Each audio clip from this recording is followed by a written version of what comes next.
Shalom saudara, saya berdoa kita semua baik dalam lindungan Tuhan.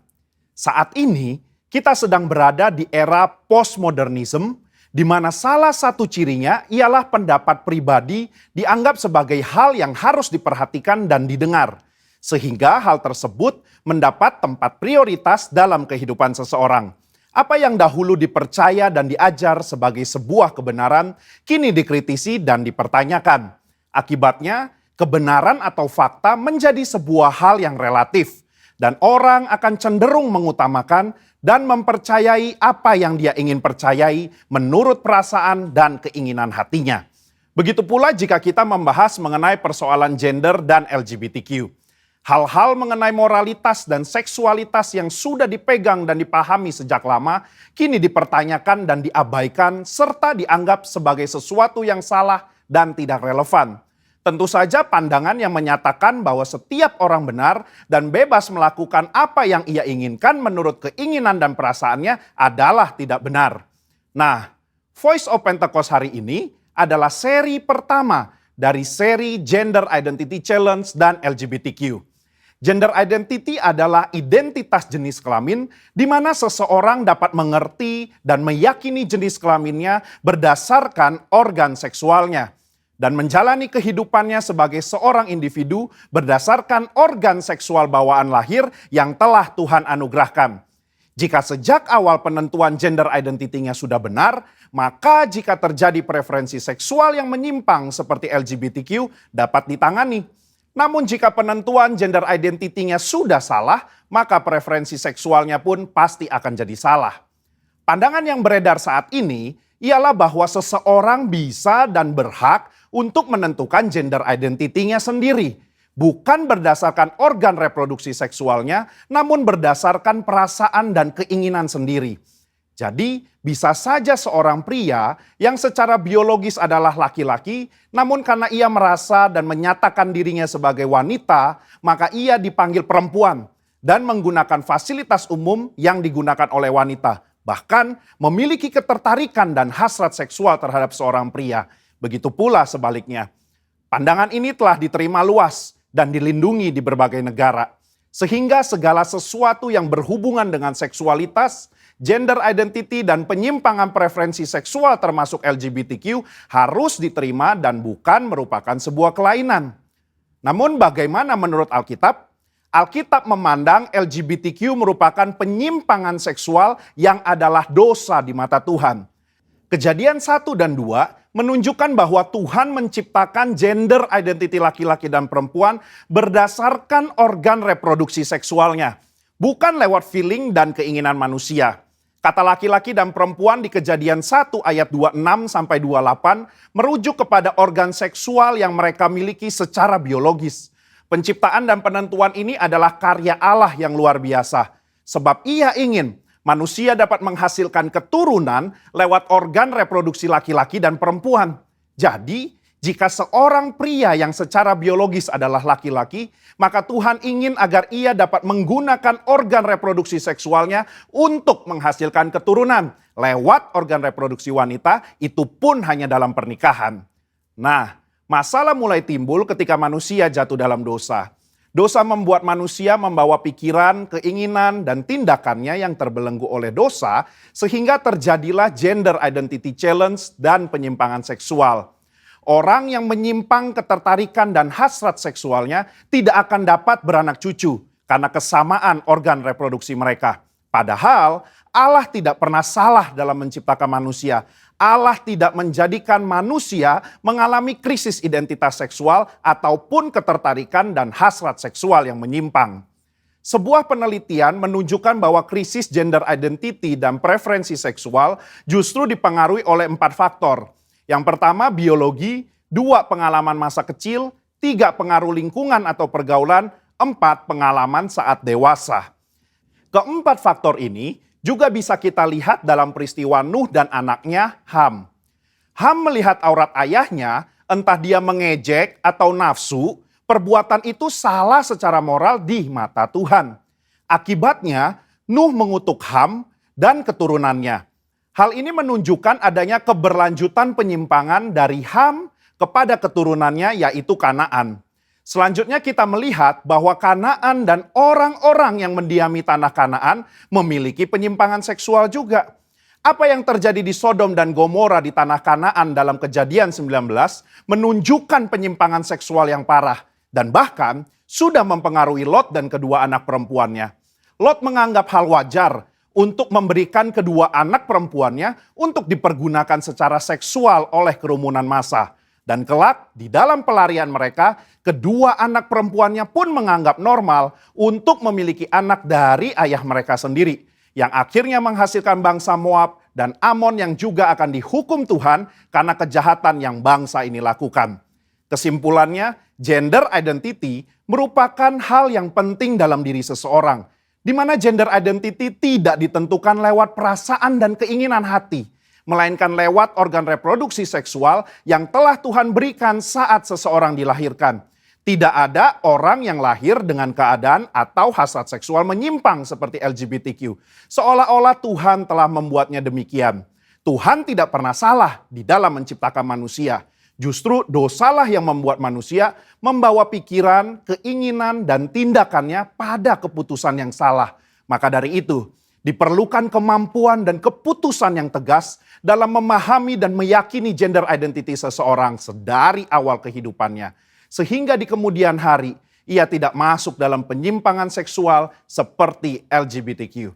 Saudara, untuk penjelasan lengkapnya dari tim teologi kami, silakan klik link yang ada di atas atau scan QR Code yang tersedia. Salam integritas, Tuhan Yesus memberkati.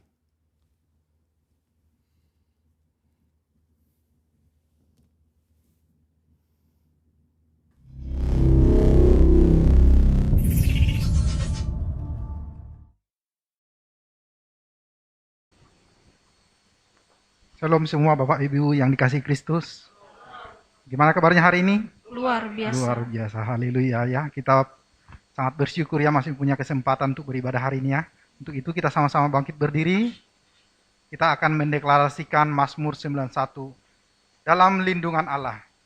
Orang yang duduk dalam lindungan yang maha tinggi dan bermalam dalam naungan yang maha kuasa akan berkata kepada Tuhan, tempat perlindunganku dan kubu pertahananku, Allahku yang kupercayai. Sungguh dialah yang akan melepaskan engkau dari jerat penangkap burung, dari penyakit sampar yang busuk. Dengan kepaknya ia akan melindungi engkau, di bawah sayapnya engkau akan berlindung. Kesetiaannya ialah perisai dan pagar tembok. Engkau tak usah takut terhadap kerasatan malam, terhadap panah yang terbang di waktu siang, terhadap penyakit sampar yang berjalan di dalam gelap, terhadap penyakit menular yang mengamuk di waktu petang. Walau 1000 orang berada di sisimu, dan 10.000 di sebelah kananmu, tetapi itu tidak akan menimpamu. Engkau hanya menontonnya dengan matamu sendiri, dan melihat pembalasan terhadap orang-orang fasik. Sebab Tuhan ialah tempat perlindunganmu, yang maha tinggi telah kau buat tempat perteduhanmu. Malapetaka tidak akan menimpa kamu, dan tulah tidak akan mendekat kepada kemahmu. Sebab malaikat-malaikatnya akan diperintahkannya kepadamu, untuk menjaga engkau di segala jalanmu. Mereka akan menatang engkau di atas tangannya, supaya kakimu jangan terantuk kepada batu. Singa dan ular tedung akan kau langkahi. Engkau akan menginjak anak singa dan ular naga. Sungguh hatinya melekat kepadaku, maka aku akan meluputkannya. Aku akan membentenginya sebab ia mengenal namaku. Bila ia berseru kepadaku, aku akan menjawab. Aku akan menyertai dia dalam kesesakan. Aku akan meluputkannya dan memuliakannya. Dengan panjang umur akan kukenyangkan dia, dan akan kuperlihatkan kepadanya keselamatan daripadaku. Amin. Amin. Shalom semuanya. Shalom. Berikan tepuk tangan terbaik untuk Tuhan kita yang luar biasa. Coba lihat dulu kanan sama kirinya. Katakan, engkau sungguh luar biasa. Haleluya. Siap untuk memuji dan menyembah Tuhan? Amin. Amin. Ayo kita sama-sama tepuk tangan terbaik untuk Tuhan kita yang luar biasa.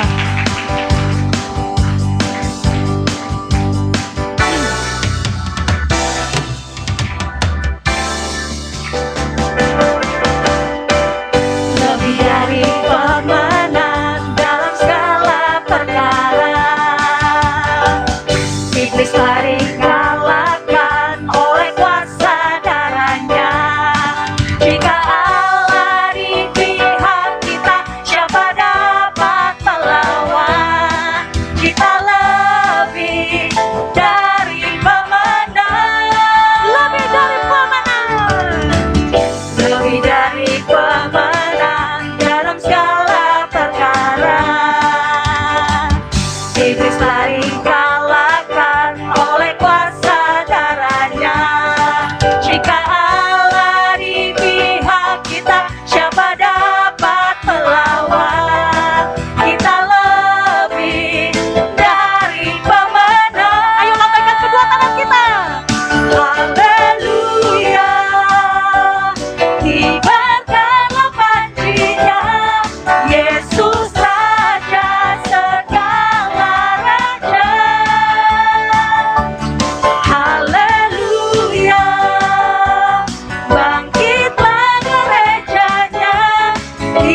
kita akan sama-sama mendeklarasikan apa yang dimaksud dengan Pentakosta ketiga. 1. Pentakosta ketiga adalah pencurahan Roh Kudus yang dahsyat di zaman now, melebihi yang terjadi di Azusa Street. 2. Pentakosta ketiga akan mengakibatkan penuaian jiwa yang terbesar dan terakhir sebelum Tuhan Yesus datang kembali. 3. Pentakosta ketiga akan membangkitkan generasi Yeremia, yaitu anak-anak muda yang dipenuhi Roh Kudus, cinta mati-matian kepada Tuhan Yesus, tidak kompromi terhadap dosa, dan akan bergerak untuk memenangkan jiwa. 4. Pentakosta ketiga lahir di Indonesia dan bergerak ke bangsa-bangsa. Gerakan ini dari timur ke barat dan akan kembali ke Yerusalem. 5.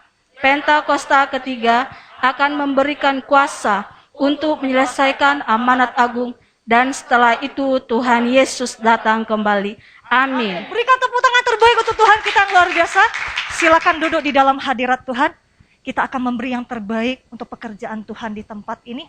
Kita satukan hati kita. Terima kasih ya Bapa, Engkau sungguh baik, Engkau teramat baik Tuhan bagi setiap kami ya Bapa. Inilah Tuhan setiap anak-anak-Mu Tuhan yang akan menabur Tuhan untuk pekerjaan Tuhan di tempat ini.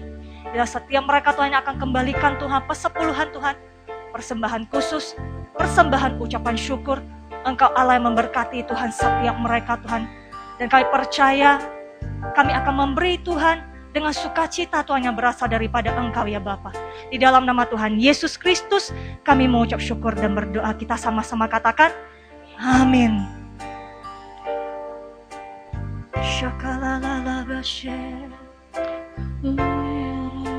Oh, shakalabashe. Hallelujah. Hallelujah. Oh, Yesus, Engkau sungguh baik. Bawa kami Tuhan dalam hadirat-Mu. Oh, Yesus, terima kasih Tuhan, terima kasih Yesus. Saya mengajak kita untuk sama-sama menyembah Tuhan. Bagi yang bisa bahasa roh, ayo kita bangun roh kita bersama-sama. Bagi yang masih belum bisa bahasa roh, berdoa, tidak ada satupun yang diam di tempat ini. Bahkan teman-teman yang akan mengikuti ibadah online, dimanapun Tuhan kita berada, mari kita sama-sama sembah Tuhan. Shakalalalalalalalalalalalalalalala baratakalabashi. Shikilalalalalalalalala baratakalabashi. Shikilalalalalalalalala baratakalabashi. Kalalalala baratakalamu. Shikilalalalalala baratakalabashi. Kalalalala baratakalamu. Shikilalalalalala baratakalabashi. Engkau ajaib Tuhan. Haleluya.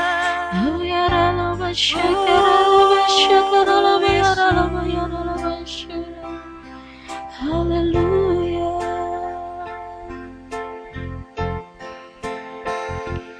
Kau Tuhan, penolong dalam hidupku. Ku percaya hanya kepadamu. Kau pegang tanganku dan tuntun langkahku. Yesus, Kau perlindunganku. Kau Tuhan, kekuatan dalam hidupku, penolongku dalam kesesakan. Kau gunung batuku dan pertahananku. Yesus, Kau kemenanganku. Yesus,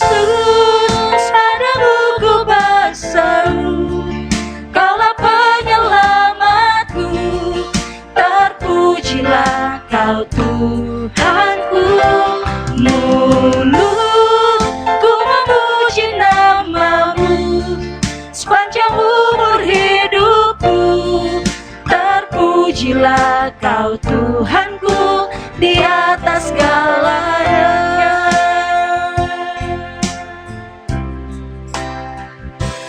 Kau Tuhan, penolong dalam hidupku. Ku percaya hanya kepadamu. Kau pegang tanganku dan tuntun langkahku. Yesus, Kau perlindunganku. Kau Tuhan, kekuatan dalam hidupku, penolongku dalam kesesakan.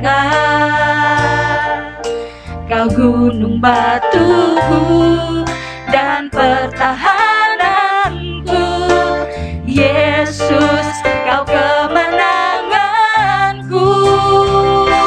Yesus, padamu ku berseru. Kaulah penyelamatku. Terpujilah Kau Tuhanku. Mulut ku memuji namamu sepanjang umur hidupku. Terpujilah Kau Tuhanku di atas segalanya. Kaulah sumber kuatku. Kaulah kehidupanku. Kaulah pertahananku. Ku percaya padamu.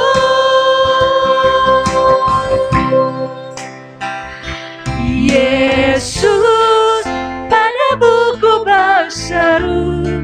Kaulah penyelamatku. Terpujilah Kau Tuhanku. Mulutku memuji namamu sepanjang umur hidupku. Terpujilah Kau Tuhanku di atas segalanya. Yesus, Yesus, padamu ku berseru. Kaulah penyelamatku. Terpujilah Kau Tuhanku.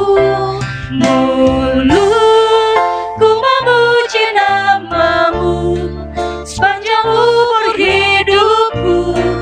Terpujilah Kau Tuhanku di atas segalanya. Mari kita menikmati hadirat Tuhan. Bila saudara yang berseru kepada Tuhan pada saat ini, dimanapun saudara berada, Tuhan selalu ada di dalam hati kita. Shikila bashewa.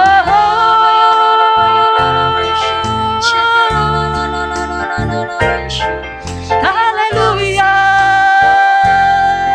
Terima kasih Yesus. Shikila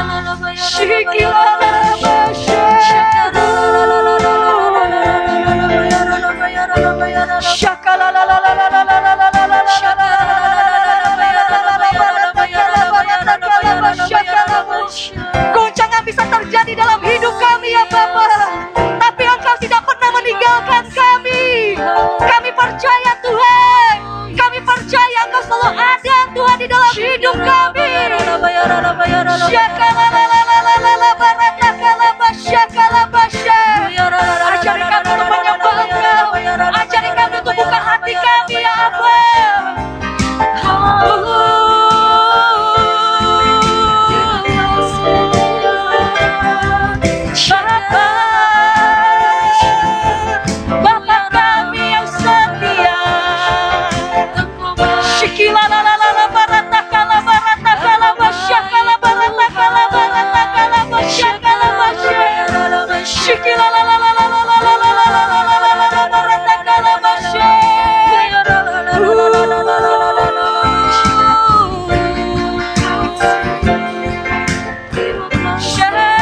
mau bersyukur Tuhan. Bersyukur Tuhan buat kasih setiamu di dalam hidupku.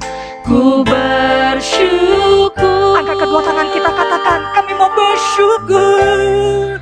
Ku bersyukur Bapa. Ku bersyukur Tuhan buat kasih setiamu di dalam hidupku. Ku bersyukur. Katakan, ku bersyukur. Ku bersyukur Bapa. Ku bersyukur Tuhan buat kasih setiamu di dalam hidupku. Ku bersyukur. Kami katakan, kami bersyukur. Ku bersyukur Dalam hadirat Tuhan, saya mengundang kita semua untuk bangkit berdiri bersama-sama. Ku bersyukur Tuhan Buat kasih setiamu. buat kasih setiamu di dalam hidupku. Ku bersyukur. Ku bersyukur. Ku bersyukur Bapa. Kami mau bersyukur. Ku bersyukur Tuhan buat kasih setiamu di dalam hidupku. Ku bersyukur.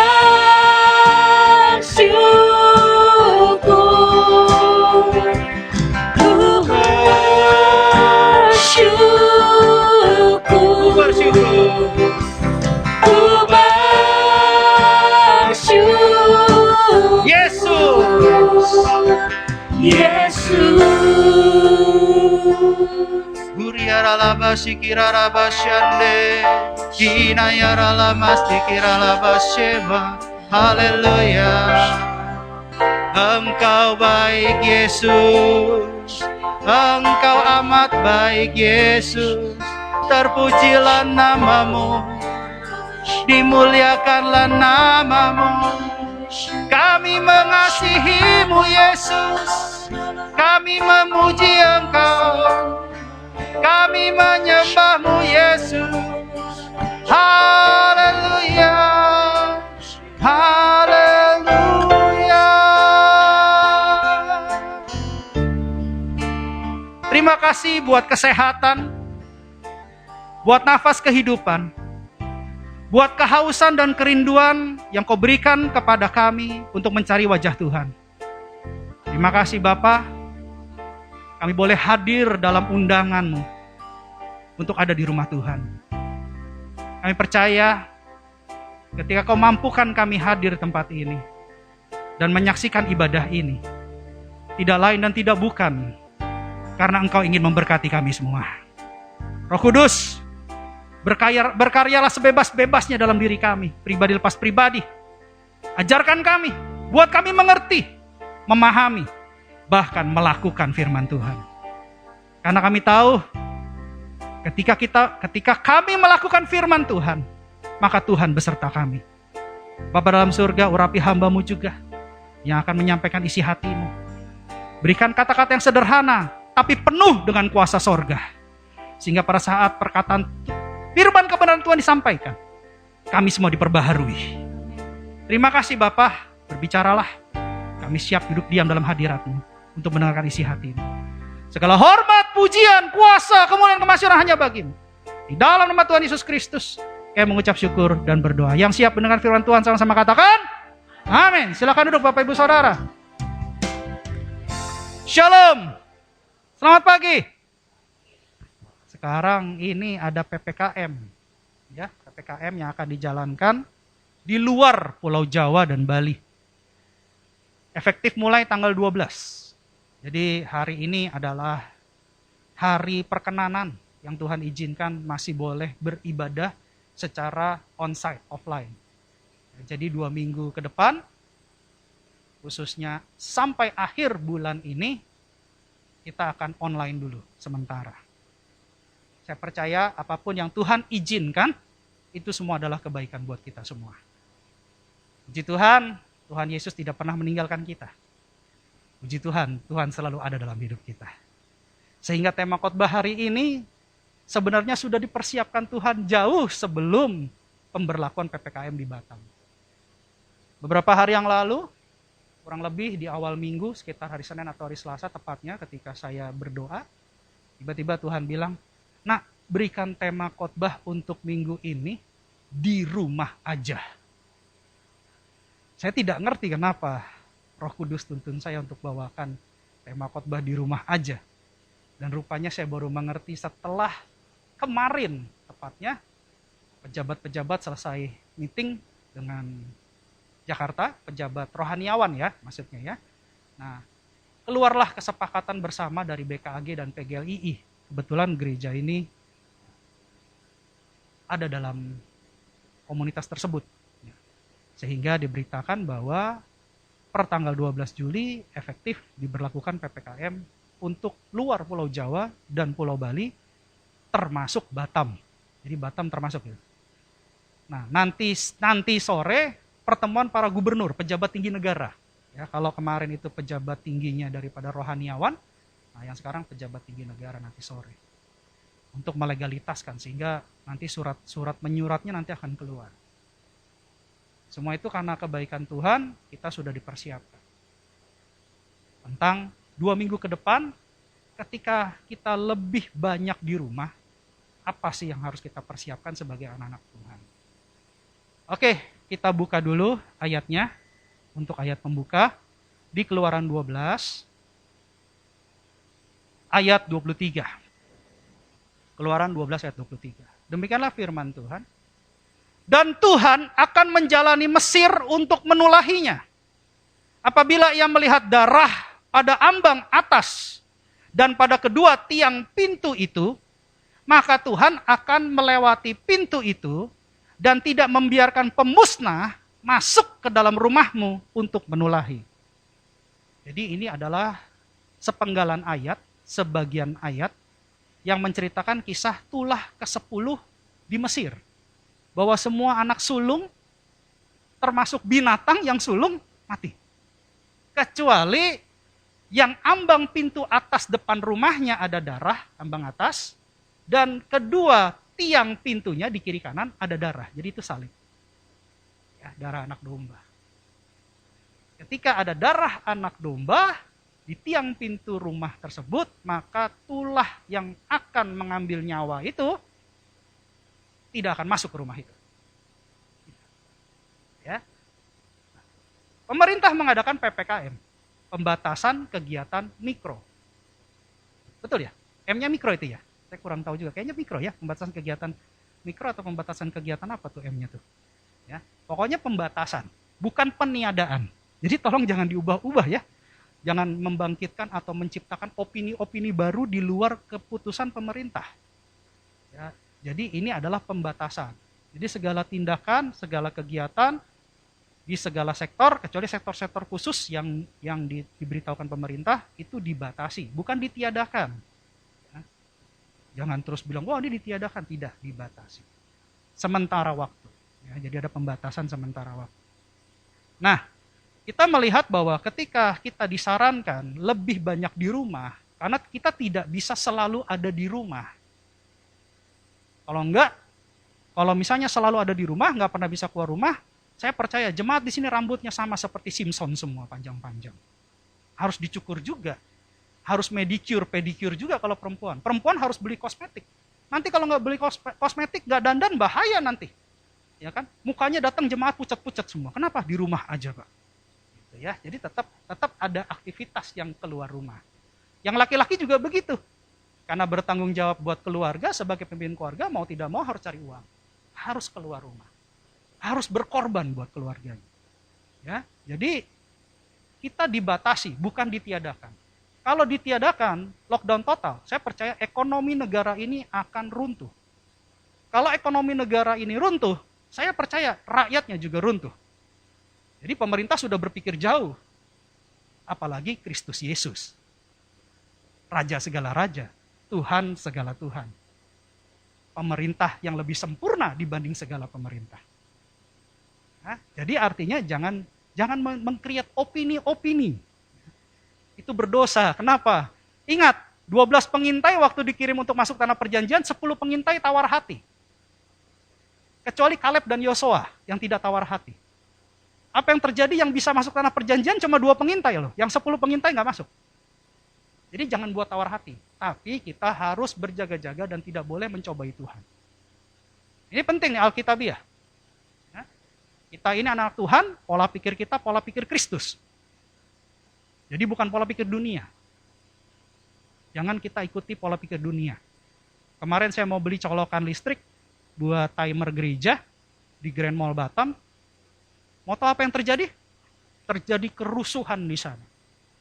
Banyak sekali suku Sinim ngeborong sembako, ngeborong makanan.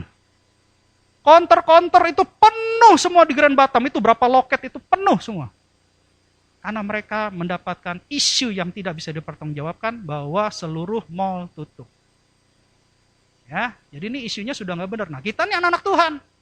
Nggak boleh dapat informasi langsung kita tangkap, kita sebar. Kita berdosa loh. Kita harus filter dulu dengan hikmat dari Tuhan. Kalau memang ini bisa membangun, bisa menyelamatkan saudara kita, silahkan. Tapi kalau menyebabkan saudara-saudara kita tawar hati, kita berdosa di hadapan Tuhan. Ya, jadi harus berhikmat nih. Kita sebagai anak-anak Tuhan, pikiran kita pikiran Kristus. Kasih yang menyelamatkan, kasih dalam kebenaran. Segala informasi yang kita berikan harus dalam kebenaran. Ya, ternyata saya penasaran, saya tanya petugas-petugasnya di mall. Ini benar ya mall tutup ya, kok bisa kayak begini rusuh, padahal saya mau beli colokan listrik.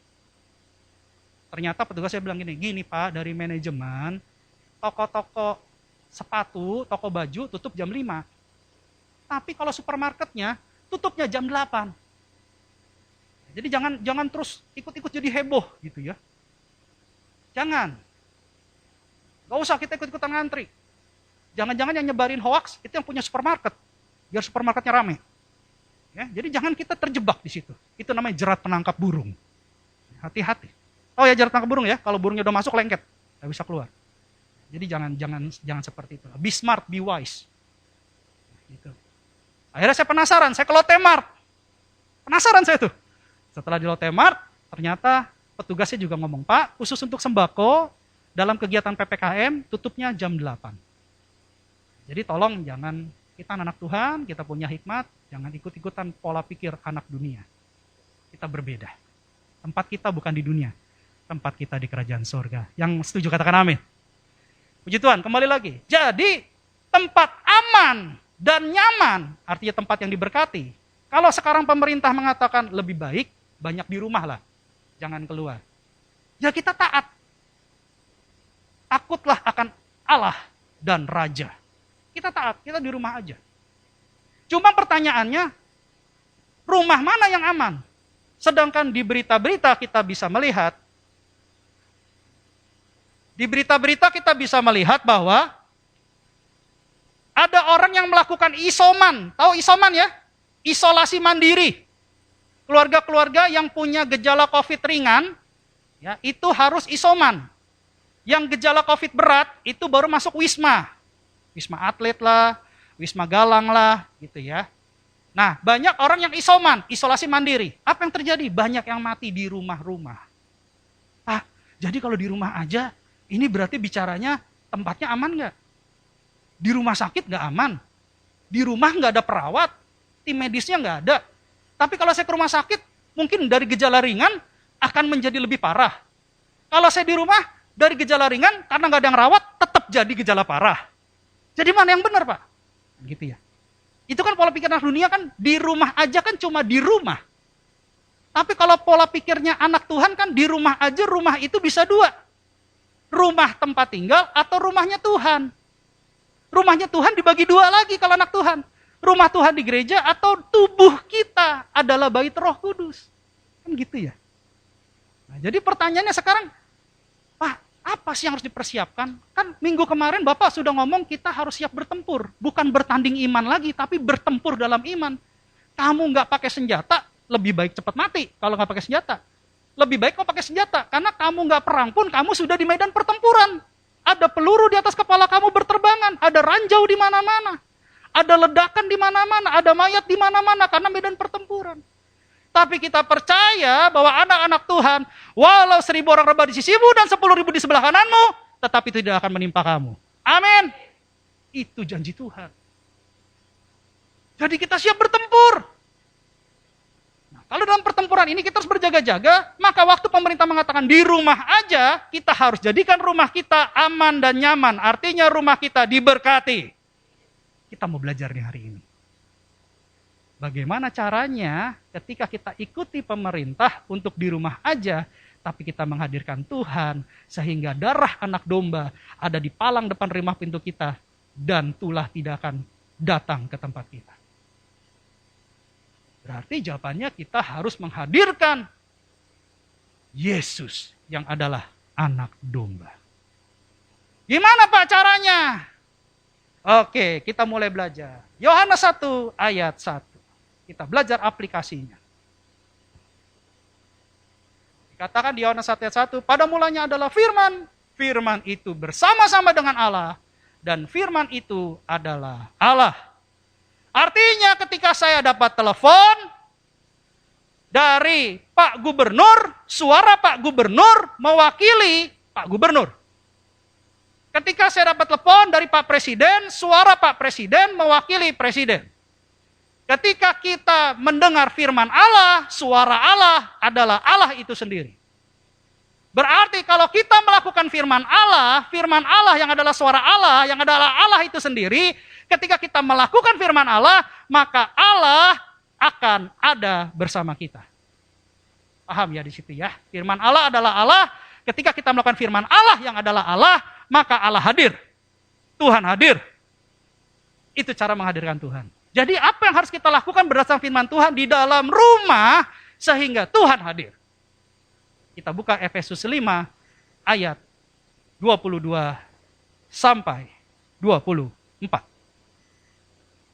Di dalam rumah pada umumnya ada keluarga. Bisa saja dia single person. Bisa saja penghuninya bujangan, bisa. Tapi saya akan bahas konteksnya, pada umumnya di dalam rumah ada keluarga. Sekalipun dia bujangan, saya percaya dia juga punya orang tua. Kecuali dia dilahirkan seperti dari sebuah batu. Seperti kisah-kisah dongeng zaman dulu. Tapi saya percaya kalau ada manusia itu, pasti manusia itu ada yang melahirkannya. Kecuali Adam dan Hawa. Di intinya saya akan bahas tentang keluarga dulu, karena di rumah itu biasanya terdiri dari keluarga. Jarang sekali anak kos atau anak yang masih bujangan, anak rantauan, bercita-cita membeli rumah. Ya, jarang sekali, kecuali sudah mau menikah. Biasanya pikirannya sudah jauh. Oh, saya harus punya rumah untuk keluarga saya. Saya dulu kecil-kecil, STM aja saya sudah berpikir untuk beli rumah. Akhirnya setelah selesai kuliah, saya kerja. Dalam tahun kedua, kalau tidak salah, saya sudah punya rumah. Itu selesai kuliah 2 tahun. Tapi jawabannya bukan karena pengen cepat-cepat kawin, bukan. Tapi karena pikiran saya jauh ke depan. Ya. Di sini dikatakan, di rumah, di keluarga, terdiri dari istri, suami, dan anak. Suami, istri, dan anak. Tapi uniknya Alkitab selalu menjabarkan dari istri dulu. Padahal suami yang dipilih sebagai pemimpin keluarga. Tapi tentang tulisan Alkitab dalam keluarga, pasti yang pertama, fungsinya ditujukan yang pertama adalah kepada istri dulu. Kenapa? Karena Adam jatuh dalam dosa karena mengikuti Hawa. Hawa memberikan buah pohon pengetahuan. Tentang buah pohon, oh ini tidak baik, oh ini baik, oh ini jahat, ini baik. Ini benar, ini tidak benar. Sedangkan Tuhan mengajarkan, kamu lebih baik makan buah pohon kehidupan. Daripada kamu banyak stres, mikirin ini baik, ini nggak baik, ini jahat, ini nggak jahat, akhirnya kamu bingung sendiri. Apa yang terjadi, si perempuan, si Hawa mengambil buah ini setelah memakan dan memberikan kepada suaminya, si Adam. Sayangnya pada saat itu si Adam tidak bisa menjadi pemimpin yang baik, yang menasehati si Hawa, Hawa, Allah sudah berfirman, jangan makan buah pohon pengetahuan, tapi makanlah pohon kehidupan. Ya. Kalau pada saat itu, Adam mengatakan itu kepada Hawa, memegang peranannya sebagai pemimpin, saya percaya kita semua sekarang masih di Taman Eden. Makanya karena hal itu, Alkitab kalau kalian baca, selalu ditujukan kepada istri dulu. Hai istri, tunduklah kepada suamimu seperti kepada Tuhan. Istri diciptakan sebagai penolong yang sepadan. Ya, penolong yang sepadan. Penolong sama yang ditolong berarti penolong lebih hebat daripada yang ditolong. Memang saya lihat istri-istri sekarang tangguh-tangguh Bapak Ibu. Jujur saya akui. Istri itu kerjaannya nggak mudah loh. Dia harus ngurus keluarga, dia harus ngurus rumah, dia harus ngurus anak. Dan bahkan sering kita lihat di dalam kehidupan sehari-hari, dia juga ikut bantu cari uang. Ya, lihat Gojek, banyak yang perempuan, GoGrab, banyak perempuan. Tangguh dia, makanya dikatakan dalam Alkitab penolong. Tapi ingat, ada terusannya, penolong yang sepadan. Tidak boleh penolong memimpin yang ditolong, karena sepadan. Jangan sampai salah nih. Kalau istri-istri di rumah kerjanya tidur-tiduran, waduh bahaya juga. Dia harus kerja di rumah, dia harus siapin rumah, dia harus siapin makanan buat suami, dia harus mengedukasi anak-anaknya, dia harus siapin makanannya. Jadi berat sekali istri tugasnya. Makanya, walaupun tugas istri berat, walaupun tugas istri adalah penolong, tapi dikatakan dalam firman Tuhan, hai istri, tunduklah kepada suamimu seperti kepada Tuhan. Ada pribadi Tuhan di sini. Jadi bukan hanya suami istri, tapi ada pribadi Tuhan. Makanya keluarga perlu Tuhan, rumah perlu Tuhan. Ada pribadi Tuhan, pribadi ketiga yang kita hadirkan di rumah kita. Lanjut ayat 23. Lalu dikatakan begini, karena suami adalah kepala istri. Lihat. Suami adalah kepala istri. Sama seperti Kristus adalah kepala jemaat. Gereja adalah tubuh Kristus. Yesus adalah kepala gereja. Dialah yang menyelamatkan tubuh. Berarti kepala tubuh, pemimpin, suami itu bertanggung jawab untuk menyelamatkan tubuh. Kalau sampai keluarga tidak masuk surga, tanggung jawabnya adalah pemimpin. Saya kasih tahu, ini Alkitab.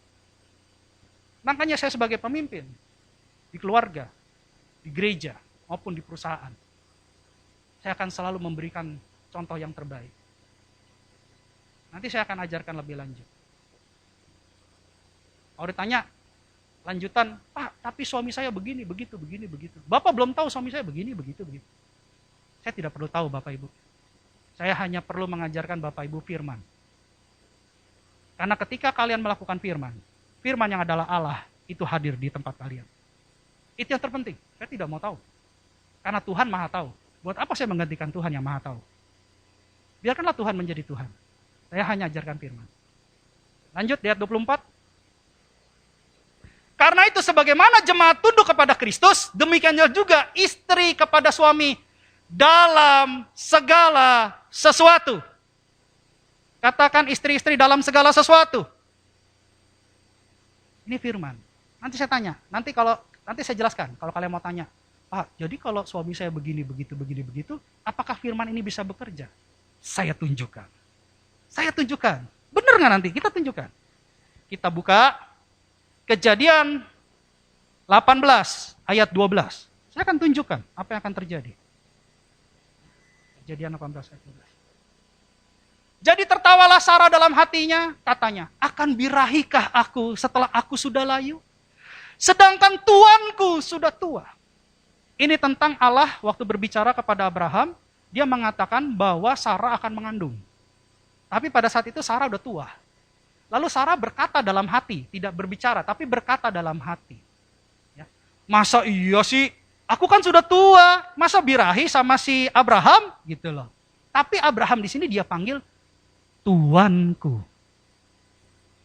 Dia menganggap suaminya sebagai Tuan. Keren ya.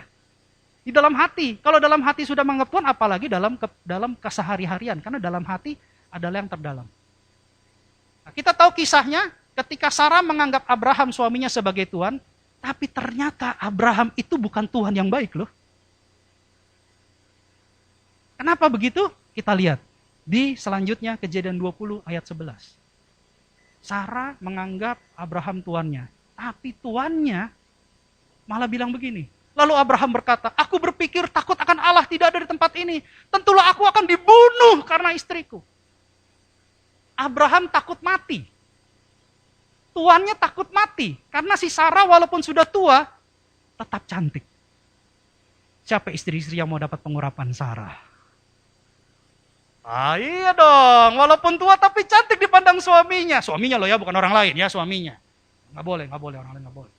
Gitu ya. Jadi ada pengurapan dari Tuhan untuk Sarah. Nah sehingga waktu Abraham berjalan ke tanah Kanaan, ketemu sama raja-raja naksir. Lihat si Sarah, ih cakep banget tuh cewek. Nah ditanya sama Abraham itu siapa? Dia bilang, oh ini saudara perempuanku, saudaraku. Dia nggak bilang istrinya. Kenapa? Dia takut dibunuh. Jadi dengan kata lain, Abraham mengorbankan istrinya untuk menyelamatkan dirinya. Padahal Abraham dipanggil istrinya Tuhan. Sarah melakukan perintah Tuhan. Tapi Abraham tidak melakukan perintah Tuhan. Dia tidak mengasihi istrinya. Dia malah mengorbankan istrinya. Tapi kita sama-sama tahu ceritanya. Karena dia melakukannya untuk Tuhan. Dan Tuhan hadir dalam hidupnya. Tuhan membela Sarah. Sarah tidak dicemari oleh dosa saat Abraham berbohong kepada raja-raja itu. Apapun yang kalian lakukan untuk Tuhan, Tuhan pasti lakukan sesuatu untuk kalian. Ketika kalian melakukan firman Tuhan itu adalah Tuhan itu sendiri. Tuhan itu adalah kebenaran itu. Maka kebenaran akan dinyatakan dalam hidup keluarga kalian. Itu penting istri-istri. Jadi tunduklah kepada suami seperti kepada Tuhan. Engkau tunduk kepada suami karena engkau melakukannya untuk Tuhan. Ketika engkau melakukannya untuk Tuhan, maka Tuhan akan hadir dalam hidupmu. Amin. Bagaimana dengan suami? Nah, ini juga ada tugasnya masing-masing. Kita buka Efesus 5 ayat 25 sampai 27. Efesus 5 ayat 25 sampai 27. Hai suami! Kasihilah, bukan kasihanilah. Beda ya, kasihani dengan kasihi. Kasihilah istrimu sebagaimana Kristus telah mengasihi jemaat dan telah menyerahkan dirinya baginya. Wow. Seperti Kristus telah mengasihi jemaat dan telah menyerahkan dirinya baginya, berarti ada pengorbanan Kristus, ada pengorbanan suami. Untuk apa? Untuk menyelamatkan istri-istri karena kasih. Kasih dalam kebenaran. Bukan kasihani. Kebanyakan suami-suami kasihani. Daripada ribut. Udahlah, ngalah aja lah. Itu namanya kasihan. Bukan mengasihi. Kalau mengasihi, kita bertanggung jawab bahwa istri yang Tuhan taruhkan dalam keluarga kita, dalam hidup kita, dia adalah teman pewaris. Kalau kita naik ke surga, dia harus ikut kita naik ke surga. Itu pemimpin yang punya kasih. Itu pemimpin keluarga, suami yang punya kasih. Caranya harus berkorban. Kadang-kadang gak enak. Tapi tetap harus berkorban. Ya. Saya terus terang kalau boleh bercerita dengan waktu yang singkat ya. Istri saya ini orang keras. Lebih keras daripada Hitler. Keras dia. Tapi dengan pengorbanan yang Tuhan ajarkan kepada saya. Dengan hikmat berkata-kata. Dengan waktu kesabaran. Artinya kita gak bisa mengubahkan istri kita secara instan ya. Saya berdoa, meratap, nangis di hadapan Tuhan. Tuhan tolong jamah istri saya, perbaharui istri saya. Terjadi gak? Terjadi. Karena Tuhan tidak pernah gagal. Tuhan tidak pernah ingkar janji. Akhirnya apa? Keluarga saya bahagia. Dan saya percaya, semua dari kalian juga pengen punya keluarga yang bahagia. Sehingga pada saat di rumah aja, ada sorga dalam rumah kita. Ini penting, tapi sorga nggak bisa datang begitu saja kalau kalian tidak meresponi firman. Nggak bisa, karena kita mau menghadirkan sorga di rumah kita. Kita mau menghadirkan Yesus di rumah kita. Gitu. Jadi suami ini nggak boleh mengasihani, tapi mengasihi. Ya. Jangan dirubah-rubah, sekali lagi. Jangan create opini-opini baru. Ikuti firman, lakukan firman. Pak, susah pak, istri saya begini. Jangankan, istri kan kadang gitu ya. Wah susah pak, suami saya gini-gini. Jangan salah loh, suami juga kadang-kadang gitu. Susah pak, istri saya pak, kalau masuk pak. Udah kayak Lion King. Yang kayak di film kartun tuh pak. Yang rambutnya berdiri-berdiri. Ngeri pak. Saya pulang rumah tuh bagaikan masuk safari garden. Bagaimana saya mau masuk di rumah aja pak? Saya lebih betah di luar aja daripada di rumah aja. Jadi suami juga kadang-kadang juga getar juga ngeliat istri. Apalagi depan pintu begitu masuk, setoran. Setoran mana setoran? Ngeri juga begitu. Ya. Tapi inilah, kasihilah istri. Kita nanti dikasih hikmat nih suami-suami. Gimana caranya supaya kita bisa membawa istri kita untuk cinta kepada Yesus. Ini dikasih hikmat, pasti dikasih hikmat. Lanjut ayat 26. Dikatakan begini. Untuk menguduskannya, ingat, sesudah ia menyucikannya dengan memandikannya dengan air dan firman. Ini tugas suami nih. Membawa istri bukan hanya selesai, dibaptis selesai, tapi terus dikuduskan melalui firman. Ya, tugas suami nih. Lanjut ayat 27. Dikatakan bahwa supaya dengan demikian ia menempatkan jemaat di hadapan dirinya, nyanyi tur besar, di hadapan diri Yesus, di hadapan diri Tuhan dengan cemerlang, tanpa cacat atau kerut atau yang serupa dengan itu, tetapi supaya jemaat kudus dan tidak bercela. Saya percaya suami-suami di sini punya hati supaya istrinya menjadi jemaat yang kudus dan tak bercela di hadapan Tuhan. Jadi ini tugas pemimpin. Pemimpin keluarga nih, tugas kita. Tugas saya juga ya, saya juga pemimpin keluarga. Bayangkan di rumah, kalau istri jadi berkat buat suami, suami jadi berkat buat istri. Apakah enggak di rumah melimpah dengan berkat? Benar ya? Makanya kalau kata-kata pemerintah, di rumah aja, siap! Ibadah online ya, siap. Kenapa? Happy. Di mana aja saya happy. Di rumah Tuhan ada Tuhan, di rumah saya ada Tuhan, di dalam diri saya ada Tuhan. Amin. Happy terus. Kalau ada Tuhan artinya apa? Tulah nggak akan masuk. Pak, istri sudah, suami sudah. Bagaimana dengan yang punya anak? Coba buka Keluaran 20 ayat 12. Keluaran 20 ayat 12. Hormatilah ayahmu dan ibumu supaya lanjut umurmu di tanah yang diberikan Tuhan Allahmu kepadamu. Di tanah di sini berarti tempat tinggal. Tempat tinggal di sini bukan berarti hanya tempat tinggal di dunia. Tapi tempat tinggal untuk kehidupan selama-lamanya yaitu Yerusalem baru. Ketika anak-anak menghormati orang tua, maka mereka akan mendapat tanah waris di sorga selama-lamanya. Terus apa lagi? Amsal 1 ayat 8 dikatakan begini. Nah, ini ada melibatkan orang tua. Yang tadi dari sisi anak ke orang tua. Bagaimana dengan orang tua ke anak? Amsal 1 ayat 8. Hai anakku, dengarkanlah didikan ayahmu dan jangan menyia-nyiakan ajaran ibumu. Orang tua juga bertanggung jawab sama anak-anaknya. Waktu dia lahir, dia berupa kertas putih, polos, tidak ada coretan. Kalau sampai ada spidol merah di kertas anak itu karena kesalahan orang tua. Tapi merah itu pada awalnya, ketika kita bertemu dengan Tuhan, kita akan campur dengan warna lain, sehingga warna itu menjadi indah dan menjadi lukisan yang indah. Jangan biarkan anak kita punya rapor merah. Jangan biarkan anak kita punya lembaran warna merah. Tapi biarlah merah itu menjadi awal, tapi diakhiri dengan keindahan warna-warni yang membentuk suatu gambar yang indah. Orang tua juga bertanggung jawab sama anak. Anak juga harus mendengarkan didikan orang tua. Percayalah, dengan demikian anak akan memberkati orang tua. Istri memberkati suami. Suami memberkati istri. Anak-anak memberkati orang tua. Maka ketika kita di rumah aja, rumah itu aman, nyaman, dan diberkati. Amin. Pemusik saya undang untuk maju ke depan. Kita taat kepada Allah, kita juga taat kepada Raja. Kita ikuti aturan pemerintah. Tapi lebih-lebih lagi, kita ikuti firman Tuhan. Karena firman Tuhan tidak pernah gagal, firman Tuhan ya dan amin.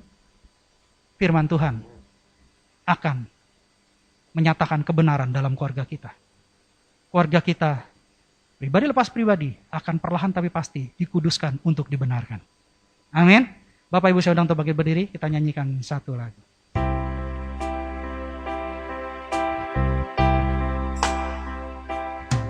Ku mengasihi Engkau Yesus dengan segenap hatiku. Aku mengasihi Engkau Yesus dengan segenap jiwaku. Ku renungkan firman-Mu siang dan malam, ku pegang perintah-Mu dan ku lakukan. Engkau tahu ya Tuhan, tujuan hidupku hanyalah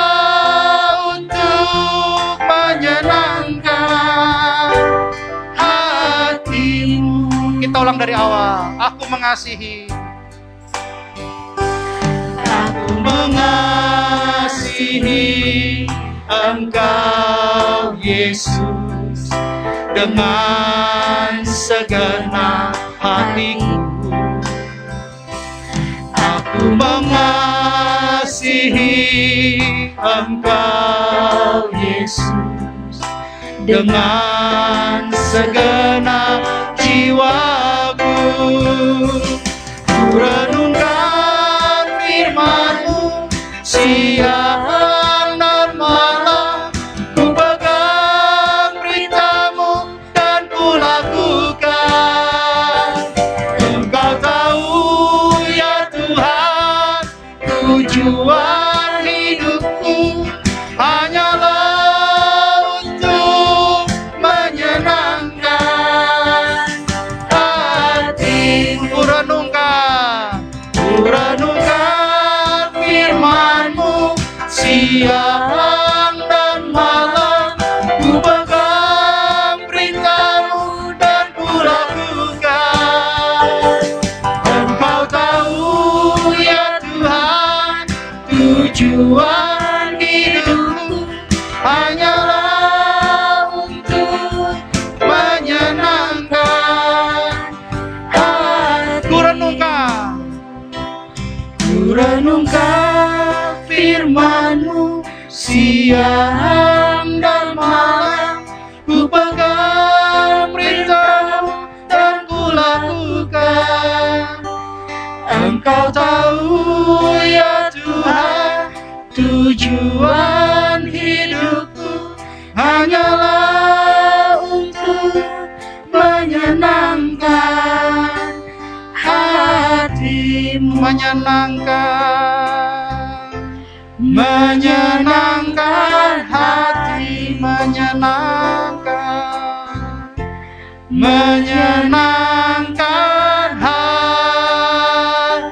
hati-Mu. Terima kasih Bapa buat firman kebenaran-Mu. Kami tahu hari-hari ini semakin jahat menjelang kedatangan-Mu yang kedua kalinya. Oleh sebab itu tidak ada tempat aman dan nyaman selain tempat yang ada bersama Tuhan. Kami butuh Tuhan. Oleh sebab itu, Bapak, izinkan kami di dalam tempat di mana kami berada, selalu Engkau hadir.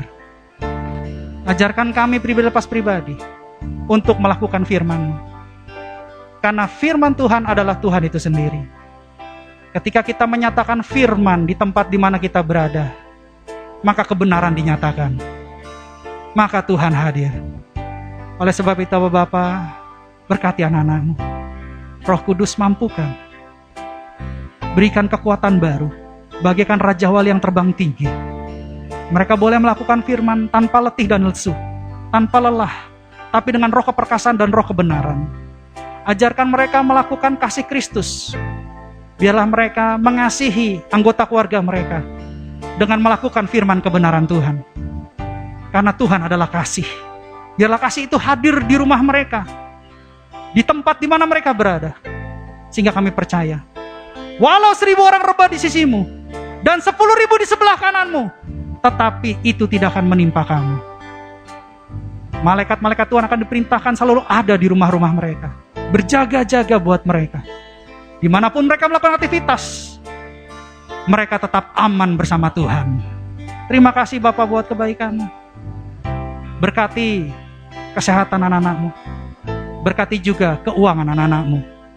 Kami percaya tidak ada yang kekurangan di tempat ini, tapi semua berkelimpahan dalam segala kebaikan dalam nama Tuhan Yesus. Terima kasih Bapak buat firman-Mu. Materaikan firman-Mu pada anak-anak-Mu menjadi benih yang subur di tanah hati mereka, bertumbuh, berakar kuat, dan berbuah bagi hormat dan kemuliaan-Mu di dalam nama Tuhan Yesus. Terima kasih Bapak. Mari kita buka kedua tangan kita dan pintu hati kita di hadapan Tuhan.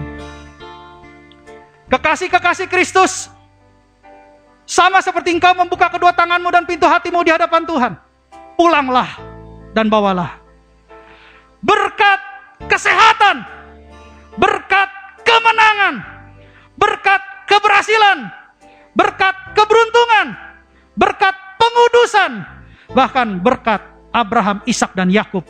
Bahkan shalom dari Allah Bapa kita di surga melalui Tuhan kita Yesus Kristus dan persekutuan yang manis bersama dengan Roh Kudus mulai hari ini sampai Tuhan Yesus menjemput kita di awan-awan yang permai. Sebagai orang percaya yang sudah menerima berkat Tuhan, mari kita sama-sama katakan amin. Selamat hari Minggu, Tuhan Yesus memberkati. Sekedar pengumuman, 2 minggu ke depan sementara tidak ada ibadah onsite, ibadah online. Jadi ibadahnya bisa dilihat di channel YouTube GBI Pantai Permata. Tetap ada ibadah online, jam 10 pagi bisa diakses. Tuhan Yesus memberkati.